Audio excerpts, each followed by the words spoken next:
മദ്യവും മയക്കുമരുന്നും ഇത്ര വ്യാപകമാകുന്നു.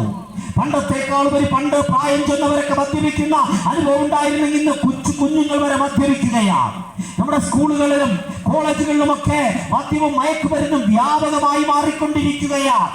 മാത്രമോ നമ്മുടെ സർവേ, കേരളത്തിൽ നടക്കുന്ന ഒരു സർവേ വെളിപ്പെടുത്തുന്നത് കേരളത്തിലെ സ്ത്രീകളുടെ മദ്യപാനം വർദ്ധിച്ചുകൊണ്ടിരിക്കുന്നു. ഒരു ക്രിസ്മസ് കാലം വരികയാണ്.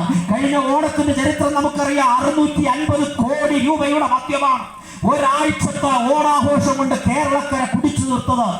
കേരളത്തിൽ ഒരു വർഷം ഉപയോഗിക്കുന്ന അരിയേക്കാൾ കൂടുതൽ വിലയ്ക്ക് മദ്യം ഒരാഴ്ച കൊണ്ട് കേരളക്കര കുടിച്ചു നിർത്തുമെങ്കിൽ ഈ ക്രിസ്മസ് കാലം സംഭവിക്കാൻ പോകുന്നത് എന്താണെന്നറിയാമോ? ഇതുപോലൊരു കണക്ക് വരുമെന്നേ. കോടികളുടെ കണക്ക്. ബീവറേജസ് കോർപ്പറേഷനിലൂടെ വിറ്റഴിച്ച മദ്യത്തിന്റെ കണക്ക്, കോടികളുടെ കണക്ക് വരാൻ പോകുന്നത്.